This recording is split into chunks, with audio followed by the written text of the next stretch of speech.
गणेश जी की प्रियता है दुर्वा। क्या प्रियता है? दुर्वा। कितनी दुर्वा गणेश जी को समर्पित करी जाती है? मात्र 5। कितनी?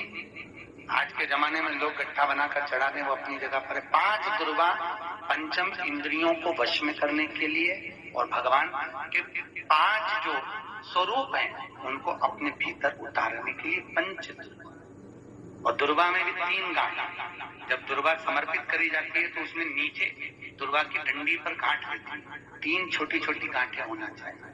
कितनी गांठ? जो भगवान को समर्पित करी जाती है। जिसके घर में संपदा की कमी पड़ती हो, बीमारियां ज्यादा फैल रही हो, बहुत कष्ट हो महाराज, बहुत ज्यादा दुखी हो महाराज, कोई काम नहीं बन रहा, बहुत तकलीफ में हो, तो शमी पत्र, शमी की पत्ती, जहां गणेश जी का स्थान है वहां पर 5 शमी पत्र 5 समर्पित करें और शंकर जी के ऊपर 3 शमी पत्र समर्पित करें।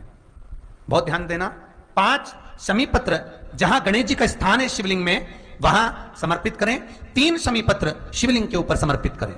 1 शमी पत्र शंकर जी की चौखट पर लेफ्ट भाग में, जाते समय आपका उल्टा हाथ, जब मंदिर से निकलो तो उल्टे हाथ पर लेफ्ट भाग में शंकर जी की चौखट पर समर्पित करें 1 शमी पत्र। और महाराज घी का दिया जहां लेफ्ट भाग में आपने शमी पत्र रखा है, मंदिर में ना दिया लगाकर बाहर की ओर जहां शमी पत्र रखा है उसके ठीक साइड में एक घी का दिया लगा दीजिए। केवल गणेश चतुर्थी से लेकर अनंत चतुर्दशी तक गणेश पुराण कहती है भगवान गणेश जी का, मोर ध्वज का, मयूर ध्वज गणेश का नाम लेकर जो ये दीप शमी पत्र चढ़ा देता है उसके घर से कभी रिद्धि सिद्धि नहीं जाती, वैभव प्रतिष्ठा नहीं जाती। कर पर देख, गणेश जी महाराज और एक शंकर जी, ये 2 देवता ऐसे हैं जिन पे तुलसी नहीं चढ़ती। शंकर पर तुलसी चढ़ा दो तो व्यक्ति रोगीला होता चले जाता है, और गणेश जी को तुलसी चढ़ा दो तो व्यक्ति के घर का धन छिन्न हो जाता है महाराज। इसलिए गणेश जी के भोजन में तुलसी नहीं डलती, क्योंकि वृंदा देवी ने भगवान शंकर के पुत्र विनायक को देखकर विवाह का प्रस्ताव रखा था, पर गणेश जी महाराज ने कह दिया और तुमने तुलसा भी डाली, तो दोष लगा कि नहीं लगा? अरे बोलो तो लगा? नहीं लगा। क्यों नहीं लगा?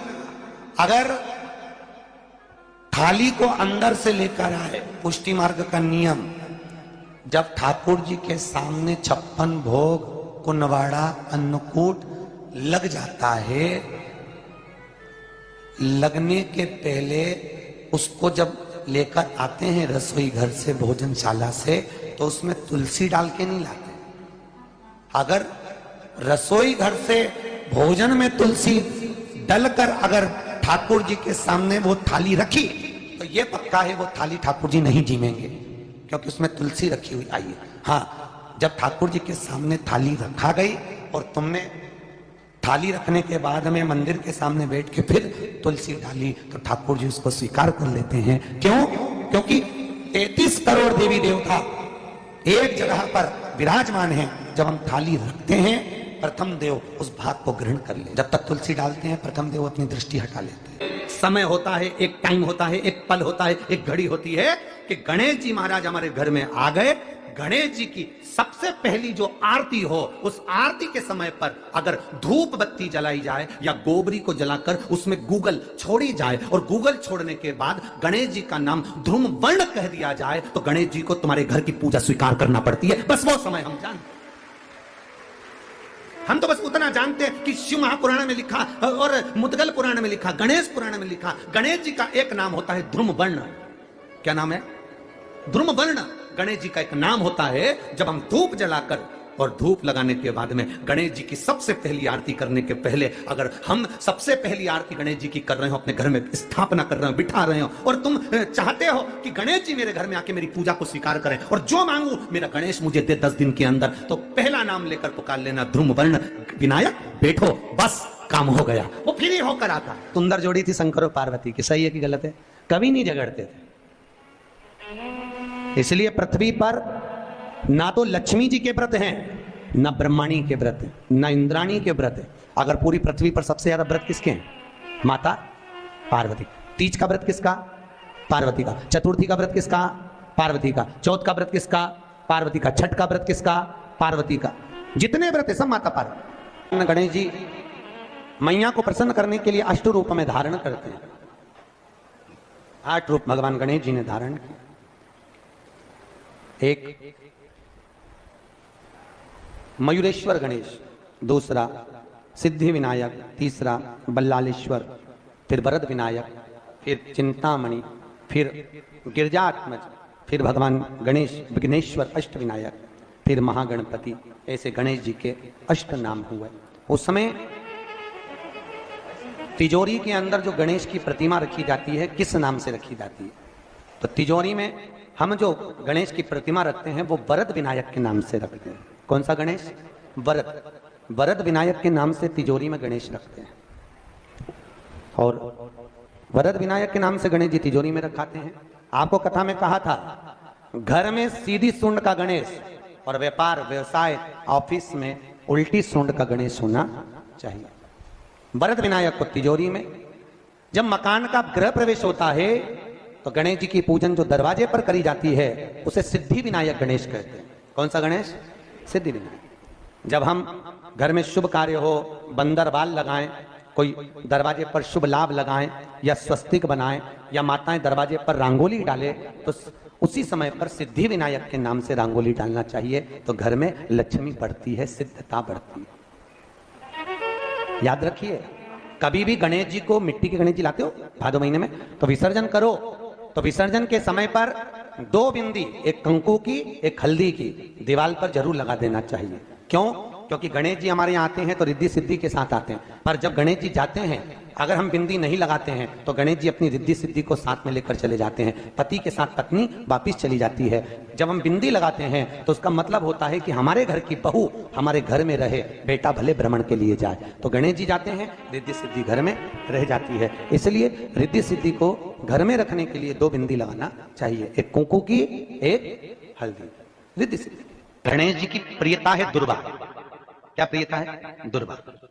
कितनी दुर्वा गणेश जी को समर्पित करी जाती है? मात्र 5। कितनी? आज के जमाने में लोग गट्ठा बनाकर चढ़ा दें, वो अपनी जगह पर 5 दुर्वा पंचम इंद्रियों को वश में करने के लिए और भगवान के 5 जो स्वरूप हैं उनको अपने भीतर उतारने के लिए पंच दुर्वा। और दुर्वा में भी 3 गांठ। जब दुर्वा समर्पित करी जाती है तो उसमें नीचे दुर्वा की डंडी पर गांठ रहती है, 3 छोटी छोटी गांठें होना चाहिए। चतुर्थी का जो व्रत करने वाली होती हैं, जो चतुर्थी का पूजन करने वाली होती हैं, उनके भीतर का एक भाव होता है कि जैसे ही शाम का समय आए चंद्रदेव का पूजन करें। चंद्र जब प्रकट हो जाए, कलश भर लिया, उसके नीचे आखा दाना रख दिया, चावल गेहूं जो भी आप रखते हो पूजन के लिए, ऊपर पात्र आदि रख दिया, जलाशय, फिर अपन ने घी का दिया लगाकर पूजन भी कर ली। तो जब चतुर्थी का पूजन करने वाली होती है, जो चतुर्थी का नियम व्रत धारण करने वाली होती है, बड़ी बड़ी चतुर्थियां करती हैं या उसका नियम धारण करती हैं, तो चतुर्थी का जो पूजन करती है वो किस चीज के लिए?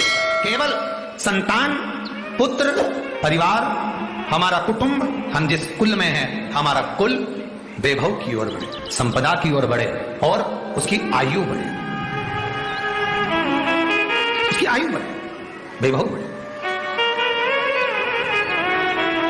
बहुत ध्यान दीजिएगा महाराज। चतुर्थी की पूजन में जो आप आखा दाना रखते हो, गेहूं वगैरह कुछ भी जो रखते हो, उसकी बड़ी महत्वता होती है महाराज।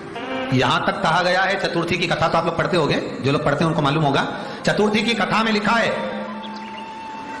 चौथ माता के व्रत में वर्णन किया गया है कि वो आखा दाना जो रखा जाता है, मान लो कोई जरूरी काम होता है तभी आखा दाना को रखा जाता है, संभाल के रखते हैं कि हम इस काम के लिए जा रहे हैं और हमारा ये कार्य सफल होना चाहिए। तो जिसने चतुर्थी का व्रत करा है, जिसने चंद्रदेव का पूजन करा, चतुर्थी का व्रत करा, वो गणेश जी से विनती करके वहां से 2-4 आखा दाना उठा ले और जो व्यक्ति का काम अटक रहा है अपने ही घर का, पर दूसरे कुल को नहीं देना, अपने ही कुल के अंतर्गत जो काम अटक रहा है उसकी जेब में, उसके में उस चीज को रख दिया जाए। तो चतुर्थी जो अगली आती है, जैसे आप महीने की करते हो तो महीने की, और आप जैसे करते हो कि 4 अलग बड़ी बड़ी चतुर्थी करते हो तो उसके अनुसार आपका कार्य सिद्ध होता ही है। उस आखे दाने का इतना महत्व होता है क्योंकि चतुर्थी का व्रत करने वाली माता जब व्रत करती है तो स्वयं चतुर्थी की कथा में लिखा हुआ है कि पार्वती जी गणेश जी से चतुर्थी की कथा बचवाती।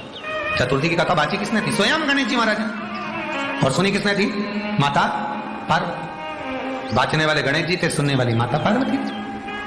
तो चतुर्थी की कथा जब होती है तो उसको स्वयं गणेश जी बाच रहे हैं। तो व्रत कौन सुन रही है? माता पार्वती। और आपने जो आखा दाना लिया वो गणेश जी के भाव से लिया, गणेश जी से निवेदन करके, विनय करके, प्रार्थना करके उसको प्राप्त किया।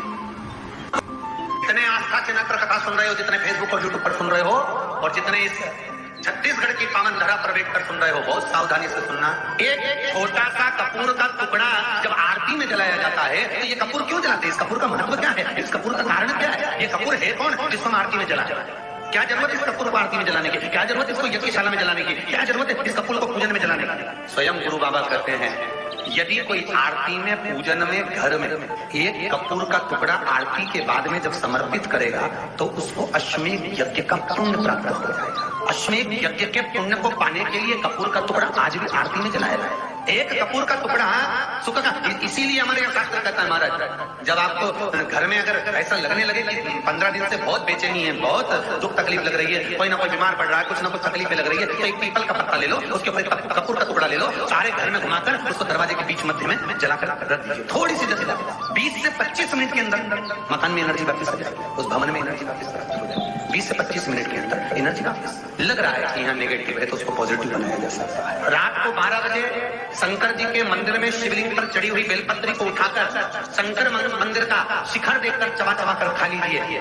आपके पांव के घुटने बदलने की जरूरत नहीं पड़ेगी, ऑपरेशन की जरूरत नहीं। पेट था, अलमस्तता। इस संवाद के अंतर्गत ये जो संवाद आया है श्री गणेश जी महाराज ने श्री सेलम पर, कार्तिकेय महाराज की पावन धरा पर, मल्लिकार्जुन की पावन धरा पर श्री सेलम में 3 प्रश्न श्री गणेश जी महाराज ने करे और वो गणेश जी के 3 प्रश्न आपको भी ज्ञात होना चाहिए। पहला प्रश्न गणेश जी महाराज ने अपनी माता से कहा, माँ मृत्यु लोक के अंतर्गत इस भूमि पर जन्म लेने के बाद में अगर व्यक्ति को वृद्ध अवस्था का सामना न करना पड़े तो उसके लिए क्या करना चाहिए? सुन लेना जवान भाई, जितने भी बेटा बेटी बैठे हैं और जितने आस्था चैनल पर फेसबुक यूट्यूब पर सुन रहे हैं, बड़े ध्यान से सुन लेना कि मान लो कि हमें वृद्ध अवस्था देखना ही ना पड़े,